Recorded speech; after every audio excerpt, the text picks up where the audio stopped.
Dr. Kameel Khan is a former judge, lawyer, and teacher whose life's work has been shaped by questions of justice, redemption, and second chances. He recently retired after 18 years as a judge in the UK tax court, having earlier been a partner at a global law firm. Before that, he taught law at University College London, the University of Reading, and the University of the West Indies, was visiting scholar and DCI fellow at Stanford University, and was a visiting scholar at Harvard Law School. While still an academic, he represented death row prisoners from the Caribbean before the UK Privy Council, the highest court of appeal for the region, an experience that deeply influenced his lifelong commitment to rehabilitation. Born in Trinidad and Tobago, he studied at the London School of Economics and earned his doctorate in law from McGill University in Montreal. Beyond the courtroom, he formerly led the ex-offenders program at the Prince's Trust Mosaic and founded Project Remake, which teaches entrepreneurship to ex-offenders as a path to dignity, independence, and reintegration. When not lawyering, he plays club cricket and listens to jazz. He likes to cook and spends his summer at his house in Italy on the Tuscan-Umbrian border. He's married and has 2 daughters, one a lawyer and the other a surveyor urban planner, and 3 grandchildren. He remains devoted to one enduring question: how people change and what it's worth carrying forward. So welcome, Kameel. Buddy, so excited to have you on the show. And I just wanted to start with, you and I have a lot of intersections in our life. We both were born in the Caribbean. We both spent a lot of our time, one way or another, involved in the tax system in the UK. We both love cricket. And most importantly, we also, I think, are both very united in feeling passionate about how broken the prison system is in the UK and what we can do to help people who experience it. And having so many common inflection points together, I think, has made me very excited about being able to have this conversation with you and digging a little bit deeper into you, probably because I feel I can learn a little bit about me through doing so. So, welcome. Excited to have you here. Yes. So, let's start off by asking you, when you strip away everything that you've achieved in your life, and you've achieved a lot, who are you really, Kameel? Yeah, Tim, this is a fantastic question, and it really made me think. As I said to you at the start, I didn't want to be flippant, so I really had to go inside. I think one of the fundamental things I have always felt is that I don't really fit in. Essentially a nonconformist, not in any overt way, but it's the way I think. I think one of the fundamental parts of me needs time out, time to be alone, typically listening to jazz. I grew up in Trinidad, and that's interesting. It's a small country, 1 million people. But I have always needed to define myself larger than my circumstances, coming from an island. I think also one of the fundamental fears I have is dying. My parents died in their 60s. They were not well people. Illness frightens me. And I like jazz. And cricket. And cricket. Absolutely. I think those are 4 parts of me. I want to pick up on the nonconformist point, because I definitely share that same view of myself. And I want to dig a little bit into where that comes from. So, well, tell me a little bit about the environment you grew up in. Yeah. I grew up in a very close-knit family, a large family. I have 71 first cousins. Oh, wow. And 23 uncles and aunts, Tim. It's really big. The nonconformist thing is interesting. I always think in a different way. That has got me into trouble sometimes, but it has allowed me to see things differently. And I have followed that. In Trinidad, when I was growing up, there was something called the Black Power movement of the 70s. And that really sought to redefine Trinidad as an ex-colonial country. And growing up at that time, you questioned virtually everything. And I think out of that came a sort of fierce kind of independence. I read Stokely Carmichael, Regis Debray. I visited Cuba as a guest of the state. So, I had that kind of belligerence, if you like, in me. Yeah.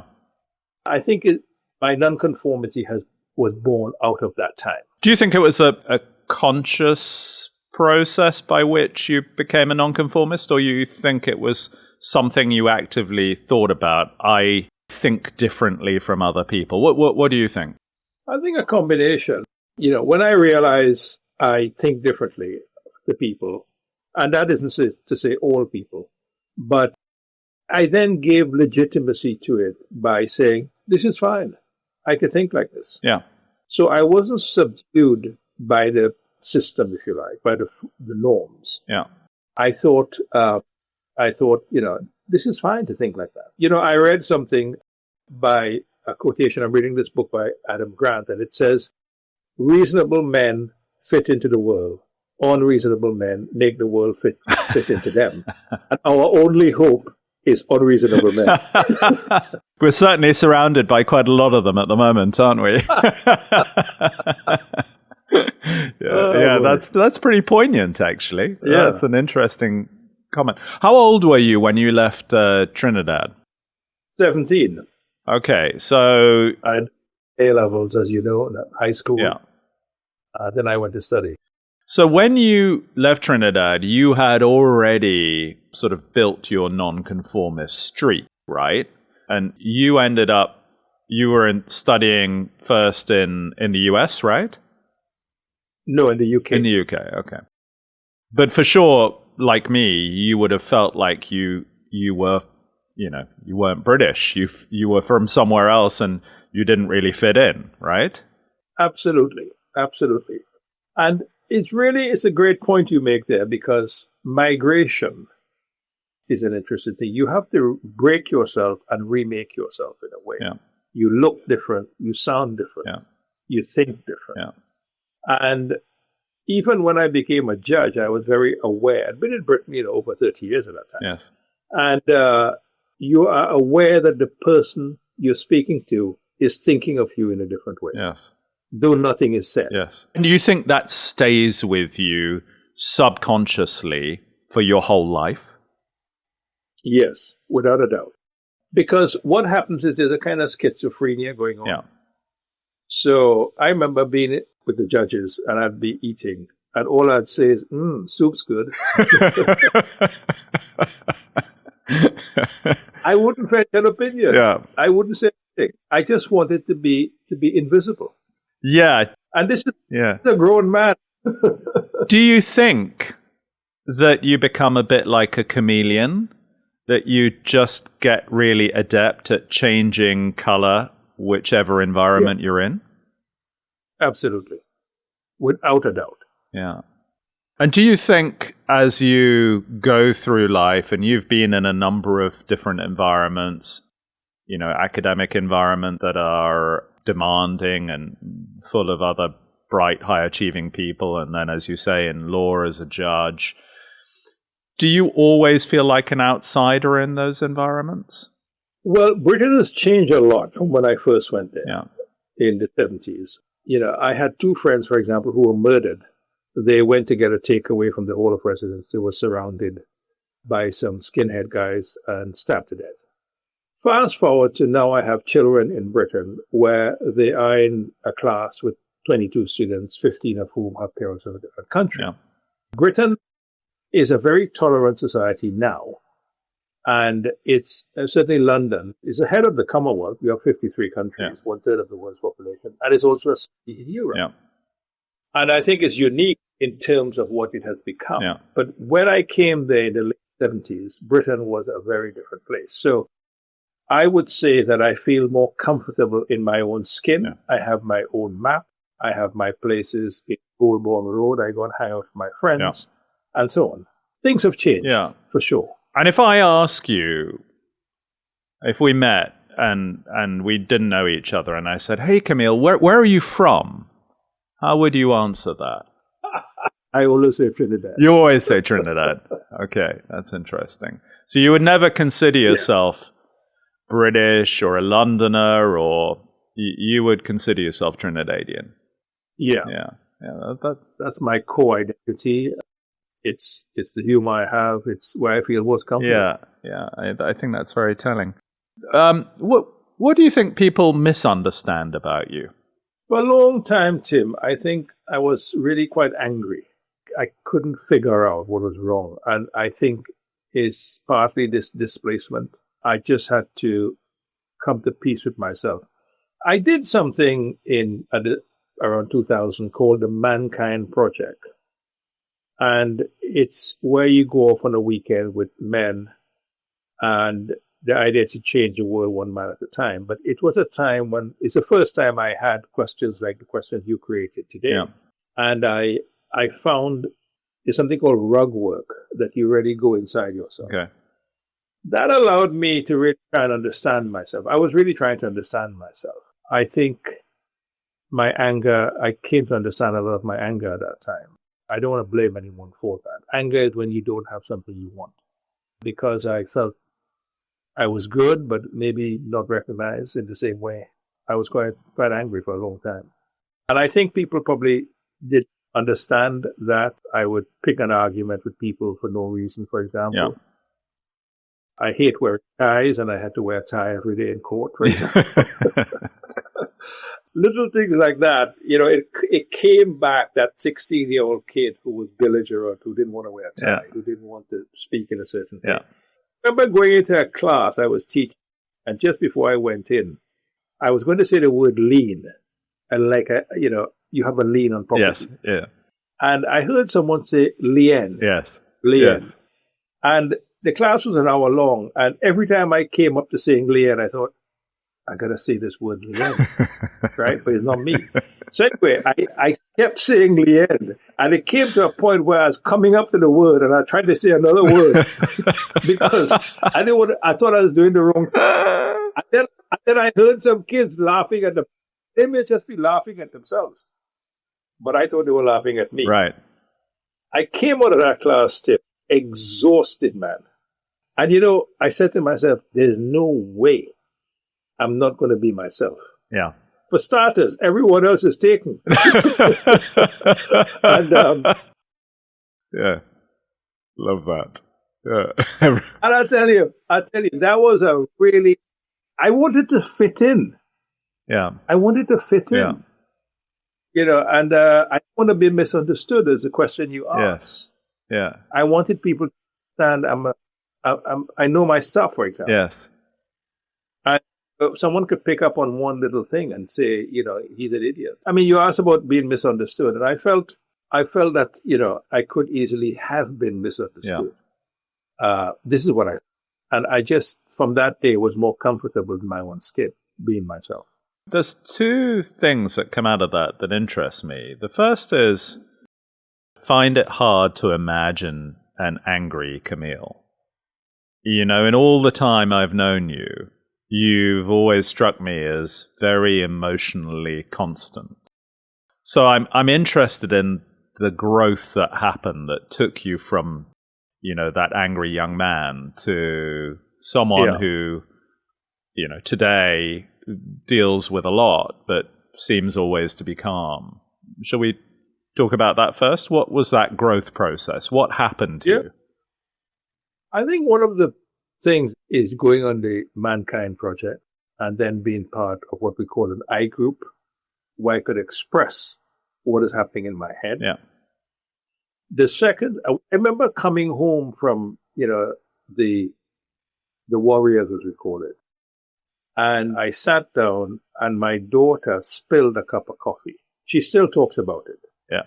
And she said, Dad, you just got up and mopped up the coffee. You didn't say anything. And I really didn't know that is what I was doing. Yeah. But as if something came out of me. So I think the anger point, it certainly lasted a long time. I got into fights, like picking arguments and so on. Mainly to clear the air. Yeah. But that's what I was doing. I did a bit of therapy. Yeah. things of that kind. I realized I had kids, I had a family, I couldn't carry on like this. My wife was a really huge part of that, being able to talk about it, all of that helped. Yeah, interesting. The other thing I was thinking about was this. I remember an episode in my life. I came to the UK when I was 8, and I was at a boarding school, I guess about age 9, and my father was a born-again Christian, and he'd told me that the world was 6,000 years old. He literally believed the Bible. And we were in class, and I remember the teacher said, "Who knows how old the world is?" And I put my hand up and I said, "Yeah, it's 6,000 years old." Probably still had a Jamaican accent. And, the teacher sort of laughed and said, no, it's billions of years old. And, and I remember my reaction to that was sort of to be initially sort of perplexed and confused, and then to go home and say to my dad, "Dad, you told me that the world was 6,000 years old, but my teacher told me that it's billions of years old." And, Dad telling me that was wrong. And Dad was very, Dad had issues. He ended up having schizophrenia. And that sort of, in me, didn't ever result in me feeling angry. It resulted in me feeling I had to explore. I had to learn myself. I couldn't rely on anyone else. If you can't rely on your dad, who can you rely on, right? You've got to rely on yourself. And so becoming very self-reliant.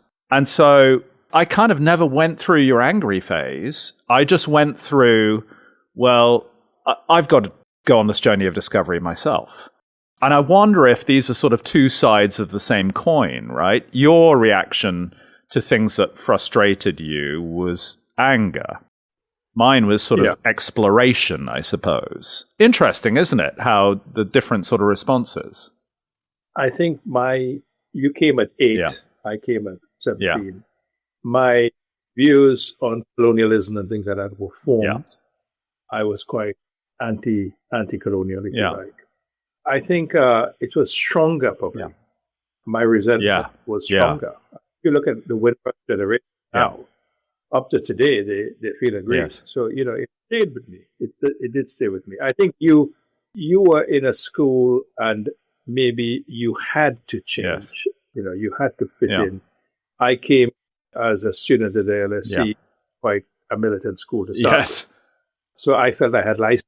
Yeah, super interesting to understand that. And what do you think about you has stayed constant over time? What hasn't changed? I think maybe two things, really. One is this idea that I think if I can loosely call it responsibility. I mean, two things really stayed with me since I was small, which is you cannot be a nobody. Yeah. Okay? Yeah. You had to be a somebody. Yeah. And you had to feed yourself. Yeah. I think that was absorbed my parents didn't overtly teach me that, but indirectly. Yeah. There was an expectation, if you like, that you had to succeed in life.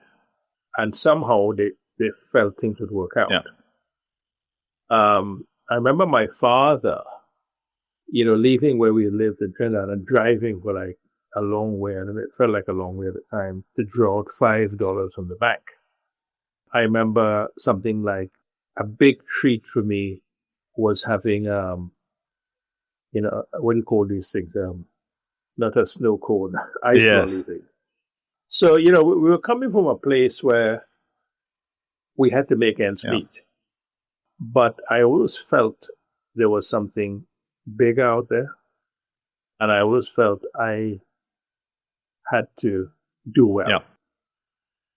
That stayed with me, and things would work out. Life was tough, but I would get there. Well, in fact, that answer ties very nicely into my next question, which is what sort of environment you grew up in. What sort of emotional environment did you grow up in? What was home like? Yeah, I mean, home was good. It was modest, but it was a good family. My mom and father were two different people. And I think there was a sadness in my mom, which I picked up. I think that stayed with me because up to today I could never hear a woman cry. Right. And that really was pretty difficult. Yeah. Home was good. We had food. I played cricket. I had Yeah. friends. We lived on a farm. We grew things. Worked hard. My father produced another, like passion fruit, for example. Right. I don't know if you know, but the reason passion fruit is called passion fruit is because the seed, if you strip away the film, is shaped like a heart. Oh, I didn't know that. No, that is interesting. Yeah. And what was Dad like? What sort of man was he? He was a provider, quite stern. If you speak to my older brothers and sisters, they'll see he was stern. Time I got being older, he had relaxed a bit.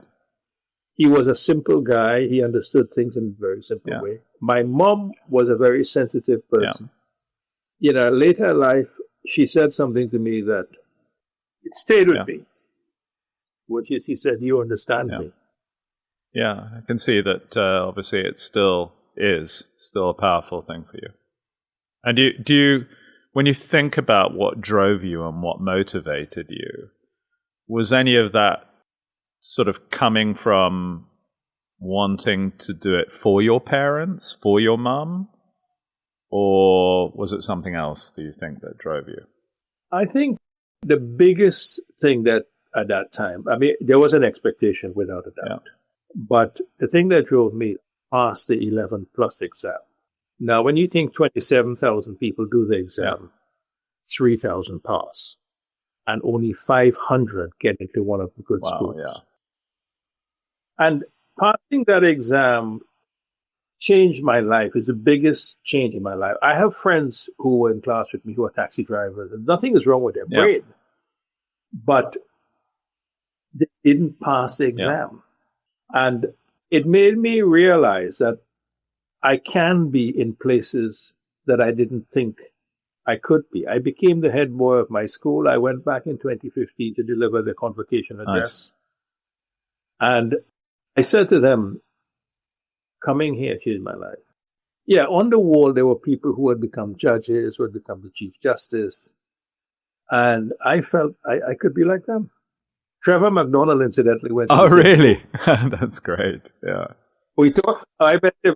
I know him a little bit, and we talked about this. He was much older than me. Yeah. Lovely man. Do you think that determination that you had, do you think that's something that you were born with, or do you think that's something that developed? I think it's cultural. A lot of people in Trinidad have this because to succeed, you need to push yourself at that time, certainly. I don't think I was born with it. I think it's cultural. I think it's something from colonial societies where if you want to succeed, you have to pass these exams. You have to get in. You have to get into that school. And in a way, my parents created the ground for it to happen. They didn't overtly tell me. Yeah. And I felt the responsibility to succeed, to make it happen. But would they have been saying to you, this is really important, this is going to change your life, this is what we expect? Or was it sort of unsaid? I think I wanted to make my parents proud. If I did well, they'd be happy. Yeah. Would you have said that they were role models for you? Not really. My parents are simple people, not very educated and so on. My father was a civil servant, so he knew people higher up in the civil service who were lawyers and, justice is a friend of his and so on.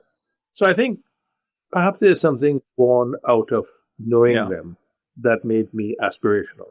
I mean, before we started, you and I were talking about the sort of rigidity of society in the UK and how there are sort of all sorts of rules and customs, and people perhaps don't mix in quite the same way as they do in other parts of the world. And maybe in Trinidad and I think in Jamaica, societies were a lot looser. You'd mix with all sorts of different people, wouldn't you?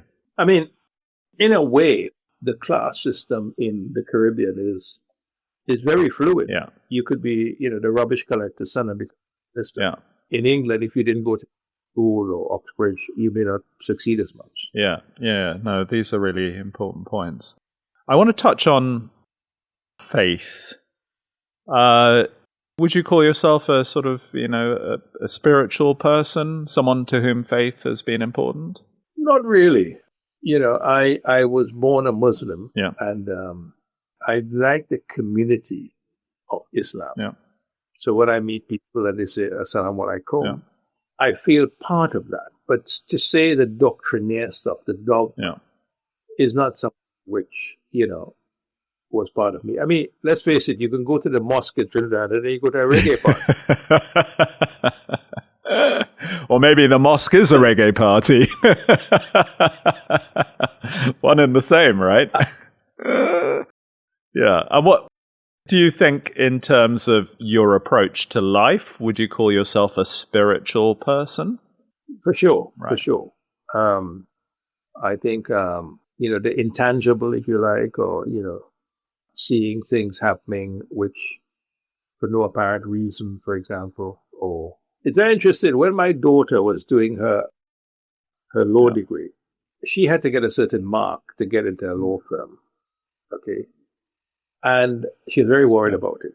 And I was having a shower in my home, and as I came out of the shower, so it's a narrow shower, sink, bath. I turned around and I saw my mom. My mom was there, but I saw her. And she said, I'm here to tell you she got the mark. Don't worry about it. Now, where you come from illogical societies, that kind of thing matters. Where you come from logical societies, you think, oh, that's crap. Anyway, I wrote it down. I put it in a brown envelope and sealed it. I didn't say anything. So when my daughter would say to me, I said, don't worry, you got the mark. Now, remember, I was teaching at University College, and I had friends at King's, which he was. And she said, have you spoken to someone at King's? How are you so sure? So I said, well, Anyway, she called me on the day she got her results, and she was doing some work in Fulham. I live in Chiswick. I took that envelope, the brown envelope, with me. And I said, before you say anything, open this envelope. And it was all there. She was taken back by it. But I think that kind of spirituality, if I can call it that, or that type of understanding a non-logical point of view, is definitely part of it. That has come from the Caribbean. Yes. No question about it. Yes. Would you be a believer in karma, for example? The idea of, what goes around comes around? Yeah, for sure. Yeah, absolutely. But no sort of religious practices, nothing that sort of is meaningful to you? No. Not really. Yeah. Not in the doctrinaire, dogmatic sense, no. I wonder if, growing up in Jamaica was quite a religious country. And I remember having a conversation with my uncle. And I said, and he was a born-again Christian. And I said, why is God so important to you? And he looked at me and he said, well, there's a very practical answer to that, Tim. He said, I'm a rich white guy. And if the majority of the population didn't have a reason to believe that there was a better future for them, they might not be so tolerant of people like me. So I kind of think it's good that most Jamaicans are Christians. So that was his very pragmatic answer. Well, religion is important in the West Indies. Yeah. In Genesis, there are 4 interpretations as to how the world started. Yeah. The idea that, Noah's Ark, and when do you get lions in the Middle East? I don't know. And, Eve being enticed to eat an apple by a snake. Yeah. I'd like to talk a little bit about values. If I ask you about what you think your core values are, what do you think you would say they would be?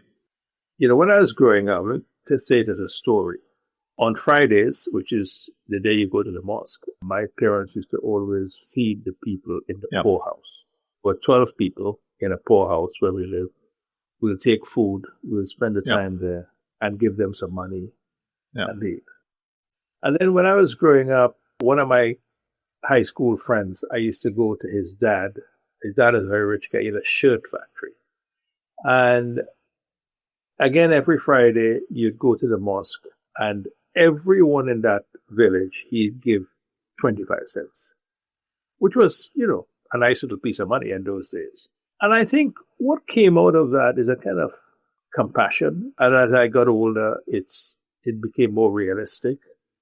It wasn't as naive, but the idea that you could actually relate to people who are different or in different circumstances, and carrying with that is a sort of responsibility, if you like, which comes with that. You don't set out and say, these are my values, but it kind of evolves as you go along. I think that is probably one of my values, which is sort of compassion, if you like. Yeah.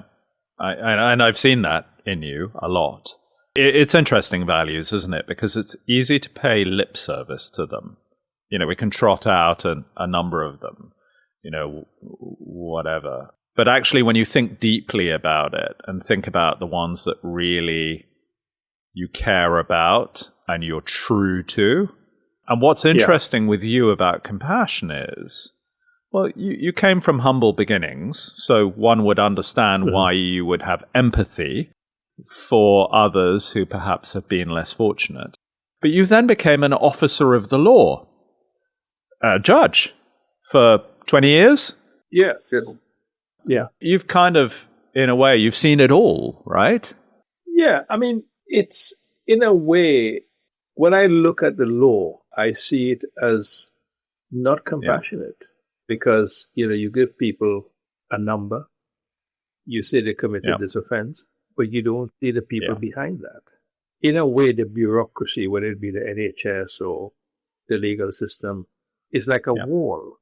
So you classify these people, but these are people without hope, without a future, with nothing. And that is really where you need to get into this form of understanding. Because the suffering gives meaning to their life. And they're capable of dignity, they're capable of growth, they're capable of choosing. And I think the finding of meaning in your life comes from when your choices are narrowed, when there's some suffering. I think that's where your business lies. Yes. And I know you and I share a lot of common thoughts about the way prison system is broken. And a lot of it is to do with the lack of humanity and the lack of dignity that is involved in incarceration and the lack of preparation for a life after incarceration. You mentioned compassion. Would you say that there are any other profound guiding values that you live your life by? It's a kind of humility. You know, over the past 6 years I've been doing this, and it has changed my language. I talk to different people. I hang out with the criminals, not the judges. And it made my language much more unstructured. Like, one of my sort of resolutions this year is to use more hip talk. Rather than like this morning, I was talking to my daughter, and I said, you know, something like, but that's where it's at, right? I think one of the things being in the US makes me realize is that I remember I was in a meeting with lawyers, and the British lawyers are talking about all these clauses, and this American guy said, you don't want to be caught in the middle of a lake without a paddle, do you? But the humility of language, the humility of hearing people, the idea of listening. You know, I don't have all the answers. I mean, there's this guy, Drew. He did 29 years in prison. And his one line, I was only stabbed 4 times. Got him into law school. He's now second year law. He went in at 19. He came out at 51. He's 54 years old. Yeah. And he's second year law. Yeah. Listen, man, you know, those guys are in a different planet. Yeah. You got to be humble in their presence. Yeah. I was trying to, you know, think about you from my perspective, and that nonconformist point is a really important point about you. And it's almost as if your value is to be unstructured. So most people, particularly that we deal with day to day in the UK, are very structured in the way they think, the way they do things, the way they organize things, the way they operate. Whereas I notice with you, you will often be quite random. So you'll kind of find something that's interesting and share it with people. And you'll share it because maybe it is a reflection of your unstructured way of thinking, but part of your unstructured way of thinking has come from learning that these boundaries that we live within are confining. I must say, I could see where that comes from, how you think about me like that. Yeah. And there's some truth in that for sure. Random thinking, you're right. But, I mean, I think it's that random thinking that allows you to sort of free associate and come up with ideas and do things based on those ideas that probably other people wouldn't do. Yeah, I think it comes from not seeing as many barriers. Yeah. I started the end. You know, I got to tell you a story about that because Trevor Noah was performing at Stanford. Yeah. And there were 2,000 people in a queue to get in. Yes. And I had a dinner with my friend, Elliot Slade III. And we had a dinner jackets on. I had a name tag and a name tag. And I went there. Elliot said, "Listen, man, you can't get in here." I said, "Of course we can." And I went up to the guy at the top. And I said to him, and this is the first time I'm disclosing what I actually said to him. I said, "I forgot my wallet in the bathroom. Would you mind if I go and collect it?" And I told Elliot, whatever happens, just say yes. Right. We got in before the 2,000 people. I think that idea of having the confidence to do that, thinking that at the end I'm going to get in. Yeah. There's no way I'm not going to get in. There's a movie Taken. You see the movie Taken? Yes, the Liam Neeson one. Yeah, my daughter was in Paris and this guy approached her and helped her with her bag. And then the police came, who they said are the police. And they tried to abduct her. Right. And you know what my daughter said? "Dad, if they had succeeded, you would have gotten me out." I think she's right. I think you have a gift.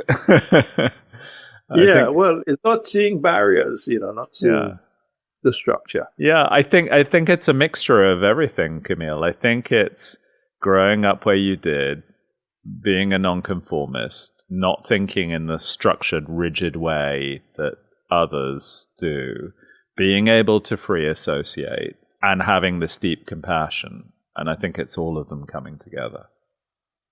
Yeah, absolutely. Absolutely. And that's what makes you uniquely you, as we sort of peel back the layers of the onion and think about who makes Kameel who he is. I'd like to just sort of final point on values. Do you think there have been any values that you've had that have cost you a lot? Cost you, not financially, but just cost you in life? Yeah, it's just this idea of kind of picking fights, or challenging. You have to get over that thing of being right. Yeah. That childhood thing of thinking you're right. Yeah. I didn't think I was right, but I would irritate the shit out of people by, saying, "What is this? What is that?" Yeah. And I think people think you're damn, you're a nuisance. You're a troublemaker or something. In England, so not in Trinidad. Trinidad, they like that stuff. Yeah. You're a bit of a troublemaker. Yeah. I think definitely I've toned that bit down over the years. Yeah. You felt that you've had to tone it down. Yeah, for sure. And the right thing to do, Tim. Yeah. The framing and, you can't just go in there and, like a bull in a china shop. Yeah. England is a very civil society. Yeah. It's a place of pleas and thanks. Yeah. If you understand that, you get more from the system. Yeah. Yeah. Well, I mean, we could have a deeper chat about that because that may be part of a cultural limitation in England that might prevent it effectively sort of moving on from where it finds itself at the moment. But that's a subject of another conversation. That's the interview. Yeah, exactly. I want to talk about ego and humility. You already said that humility was something that was important to you. I want to explore ego a little bit. I mean, obviously, we both know people who've been massively successful, and some of them with very big egos, and some of them not so much. Has your ego ever gotten in the way of you and what you're doing? Yeah, I think so. There's a lot of self-congratulatory stuff. Yeah. When I first started, I'm doing something interesting, I'm doing something big, I'm changing this, I'm changing that. Yeah. It gets to your head a bit, That's when I first started. Yeah. I have this vision. But as I went on, and really as I got to know people who were doing the program, Yeah. I became a different person. Yeah. Because their story is a story. It's not my story. Yes. Yeah. So interestingly, the more you've done with ex-offenders, the more you've become humble and sort of recognized. Yeah. Isn't that interesting? It allowed you to find out more about who you really are. Yeah. I would say. Yeah. Something like that. Yeah. Do you think, when we think about it, I think I told you, I was very lucky. My first ever business that I founded was very successful. And I probably thought, well, that's got something to do with me. I must have something great about me that I made my business a success. And as time has gone by and as I've learned more about myself, I realized that actually probably it didn't have very much to do with me. It was more about being in the right place at the right time. And, we become more self-aware as we get older.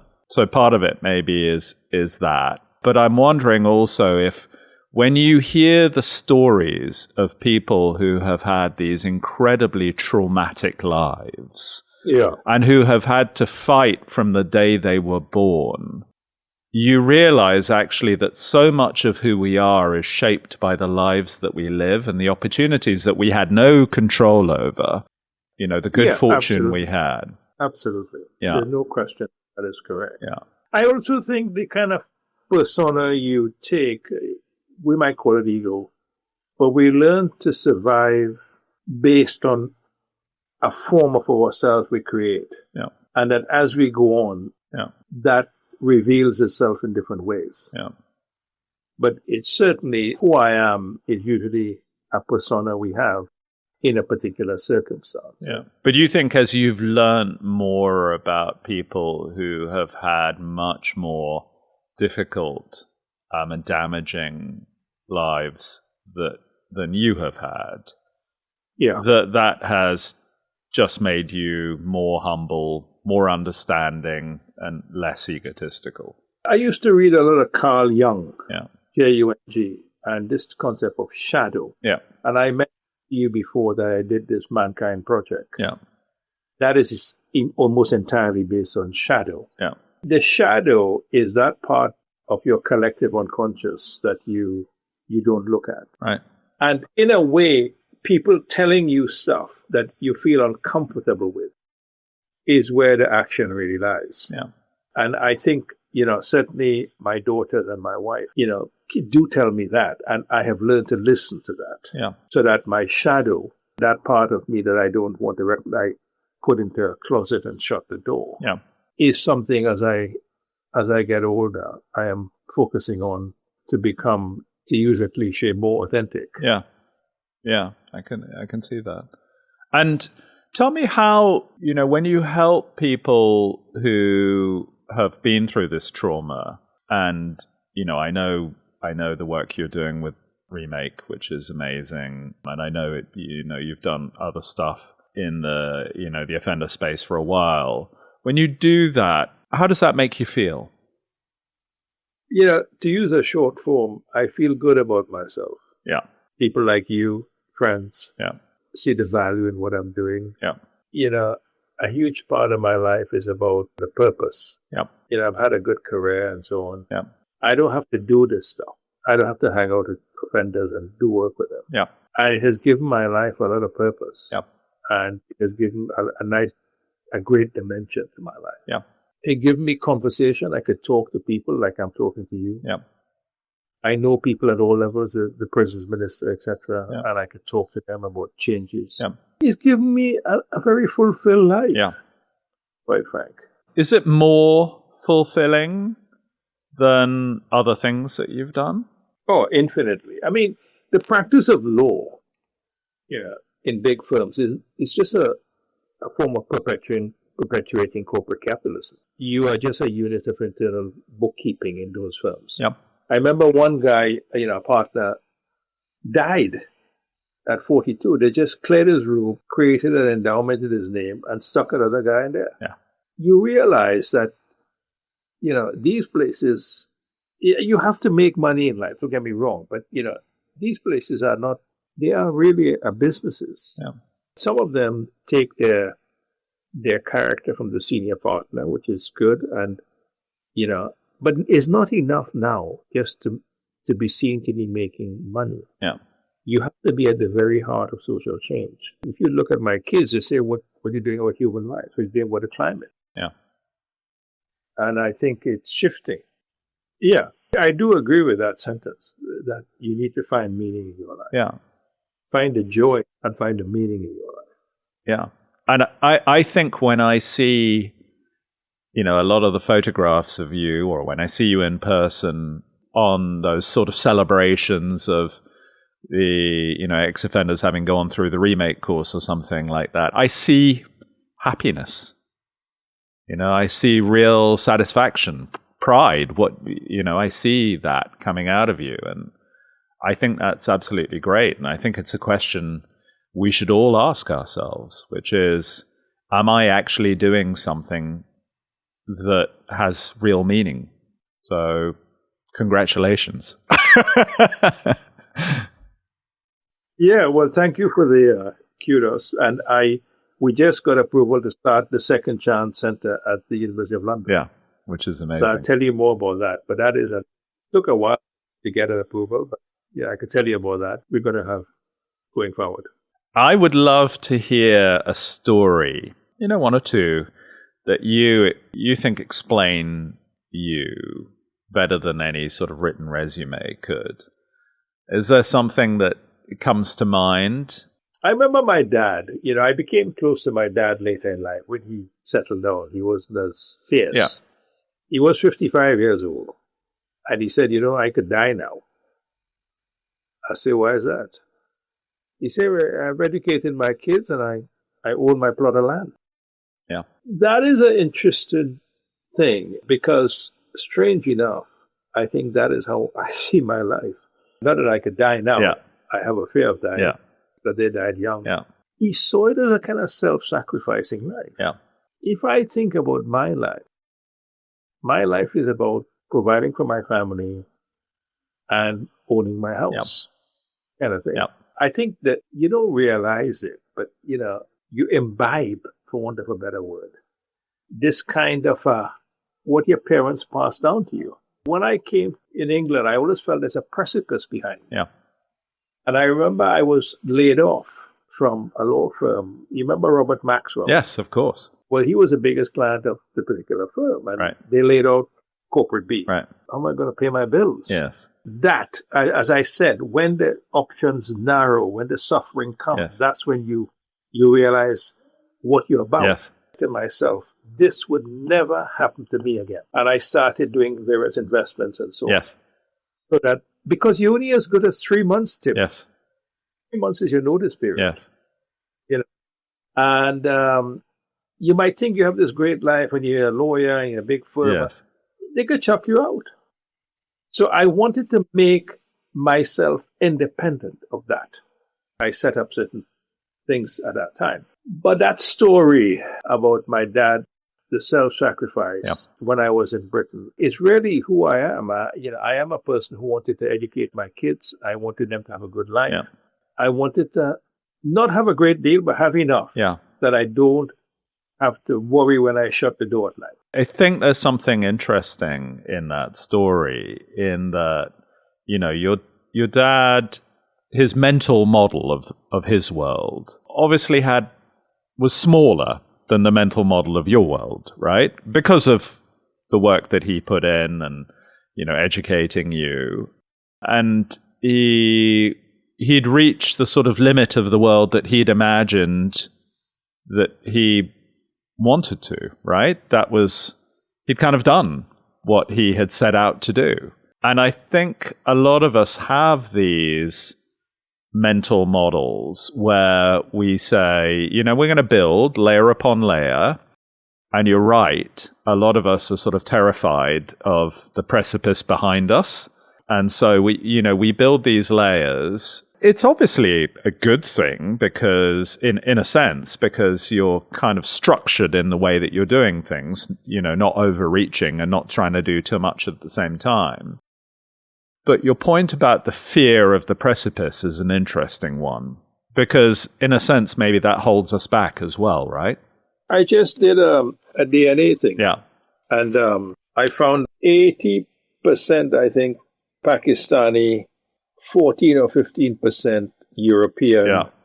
and 3 or 4% Sub-Sahara. That's super interesting. Did you know about the Pakistani? You know, my family has a lot of stuff. Yeah. Let's put it that way. Yeah. My mom is probably, it kind of has the races mix and so on. So, you know, you come from this colonial structure and you really don't know what there is out there. Yeah. I think this idea of having these different parts of me is interesting. I am not surprised. You know, the Caribbean has, you know, it's like flipping a coin. Yeah. I have Finnish first cousin, I got African American first cousin. Yes. I mean, you know, the whole world. Yes. And 71 of them. Yeah, yes. Yeah, well, that's part of the beauty. Let's move on to, who do you think's seen the most versions of you? Without doubt, my wife. She's been around the longest. Do you think she's the person who shaped you the most as well? Or do you think? I mean, look, she is interested. I married a person who is like British middle class, or I don't know, upper middle class, went to private school, worked at Fresh Fields, that kind of thing. But strange enough, we studied the same books in school. We did the same exams. We had the same etiquette. We had a lot in common. It's not as different as you think. Being, you know, she's a person who sanitizes me. And I tell you, Tim, she's very good at filling in forms. I get IKEA stuff, I put it together, and then there are 2 pieces still left. Yes, I'm the same. She gets the whole thing right, Amazing. Man. So just for the IKEA stuff, I tell you, she's top class. The question that I've been waiting to ask you, which is, so who do you owe a conversation to that you're worried you'll never have? I had to think about it, and I came up with something. And the conversation is with my sister. Yeah. And my sister died within the last 6 months. Yeah. Sorry. We didn't get along. Right. She was a good person. You know, I kind of wish she knew my kids more. I wish we had meals together. She lived in Canada. I made various attempts to go there to sort things out. It just didn't work. And there's a sadness, there's a grieving, there's a loss, there's a feeling of, you know, it could have been better. Yeah. I would have liked to have made some peace before she died. Yeah. You know, it really is something, if I had to say a conversation I'd like to have. I actually had the conversation. I wrote it out. Yeah. Because it's sort of getting to me when she passed away. And to get some peace, I just opened my soul. Yeah. There's a piece of music by Jackson Browne about the sky that I sent to her children. But it wasn't a conversation. It was just me saying what I felt and how things could have been different. Yeah. It makes me sad. We could have been closer. Death is a very final thing and it's so incredibly sad. You don't realize how sad this thing is until the person leaves. And when you think about it, and obviously we all know that there are difficult conversations to have, and they're often with people who we are close to, and you think about what you would say to your children about one of these difficult conversations. So you're advising them. Imagine you're advising them. What would your advice to them be? My advice to my 2 kids, share your life. Don't have disagreements. It's not worth it. Almost nothing is worth a disagreement. Damn thing is you carry on for years with these family stuff. They're very destructive. Yeah. Now having 3 grandchildren, you know, you realize time collapses. Yeah. The future is standing right in front of you. They don't know anything about all your great qualifications and what you did. Yeah. They just want you to be present. Yeah. So get all about the little stuff, man. Seriously. Yeah.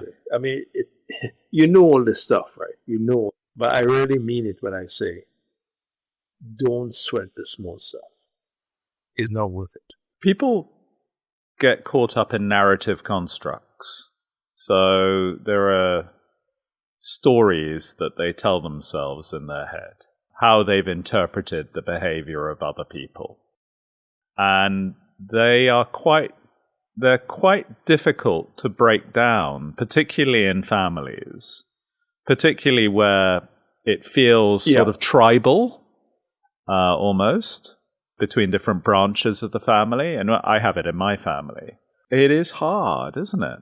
Incredibly hard. And I tell you, when someone dies, you realize the futility of it. You can't do anything about it. Yeah. What do you think your work has taught you about people? I mean, obviously you've done different work over time as a lawyer and then as a judge, and now you work with ex-offenders. I mean, what do you think you've learned about people through those experiences? I think we get a lot of things wrong. If you take a person who's been incarcerated, it costs 40 to 50 grand a year. If you gave that person 50 grand, you gave them a mentor, you gave them a hug, and you say, it's much better than incarcerating them in 5 by 8 feet for 1 year. I think the criminal justice system doesn't function. I think a lot of the people within it is a job. Yeah. They don't see the people behind it. Yeah. I think, as I said before, practicing law in a law firm, it doesn't have a soul. No. I mean, it pays the bills, don't get me wrong. Yeah. I think a lot of work alienates you from, like now I feel really connected to people and things I'm doing. Yeah. I think the people shouldn't be erased from the system, certainly the criminal justice system. And the system erases them. So there's a difference between policy and practice, if you like. I remember when I was at the Princess Trust, we had something called the Enterprise Challenge. And it's teaching people in schools to be entrepreneurs, okay? And we had the function, Prince Charles would come into this law firm at the top. There was like a big, posh kind of, gallery or whatever, with drinks and you could see the whole city. And these kids would come, the people who won that year came from Slough, and they came from taxi drivers and so on. But some of the kids came from Kensal Rise. It's 3 miles away. They'd never been in the city. Yeah. And it really struck me that if we could break down some of this stuff to get those kids to come. After they won the Enterprise, they all wanted to be entrepreneurs. They all had business ideas. Before that, they wanted probably to be taxi drivers. But this idea that we could, have people have access, network. I have network. I can call up anyone. If you don't have network, you may not realize the potential. Yeah. And I think if we could see the people behind and somehow flatten some of the structures, I think work and what you call craft and so on would work better. And I think some of it is being done in the UK. Don't get me wrong. Yeah, I think you've always said to me, and I feel this is very profoundly the case, there are very few people in the criminal justice system who are incarcerated who are fundamentally evil people. Who even if they'd had opportunity, would still have done bad things. The vast majority of people are simply trying to do whatever they think is the best way to deal with probably quite a traumatic life environment that they have had. And that, you've got to start from a position of human dignity. We are all human beings together, and we should never be treating people as if they are subhumans, whatever they've done. And we should always be looking at the root cause. And I think you're absolutely right. And I know you're a profound believer in that. Is there anything that you think you've learned about people, and in particular, ex-offenders, which gives you hope that we can make fundamental change to the criminal justice system? If you did two things, got rid of sentences of below 6 months, and if you gave a person a job, that'll change the whole system. And, there's this guy, Drew. The guy did 29 years in prison, now the law student. I went to visit his mom in Florida. It's very interesting. He grew up in the U.S. He was born in England, and Trump sent him back. And his dad is from Trinidad, so he calls me dad, by the way. Anyway, speaking to his mother, you have this proper West Indian lady, was a nurse, spent her whole life working, built a house, built a life. She said Drew was an excellent boy, my most loving child. but he fell into the wrong company. And I never asked really what it is, but if you get that sentence, you've killed someone, either on your own or in a group. And apparently he was in a group, and the common design was to do some harm. He did 29 years, as I say. And, he's done his time. He shouldn't be penalized now for saying he's an ex-offender, he can't get a job, he can't vote, he can't do this. And that is borne out by the fact that this guy met me. He came to England. He didn't have anyone there because he grew up in Brooklyn. He got into law. He's now wanting to start a cafe. I'm helping him with various business stuff on that. He has taught me more than I have taught him, because I realize this kid, he's 54 years old, by the way, is, where does he get that damn hunger? From 1951 in prison, you come out and you say, I want to do law. And it really is testament to the human spirit. These people who have nothing, he came back to, he didn't have a place to live with it. It's a real, I think that is, that has said to me that, these people need some hope. What can change, I really do think, is if you simply gave them a job, which is what we do at Remake. I could see the change, They have fellowship, they have community, we are building purpose. They check in with people and say what's happening in their life. They want all the things we want. They're no different from us.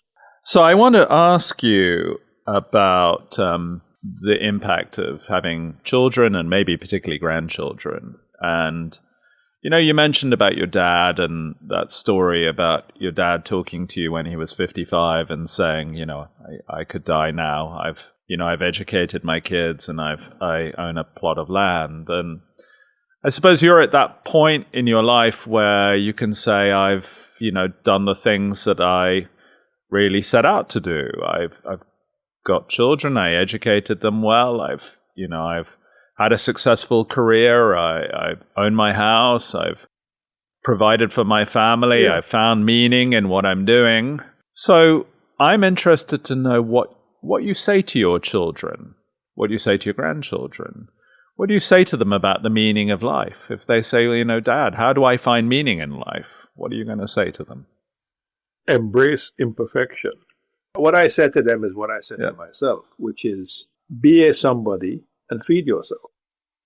The greatest tragedy for me is if my kids turned out to be nobodies.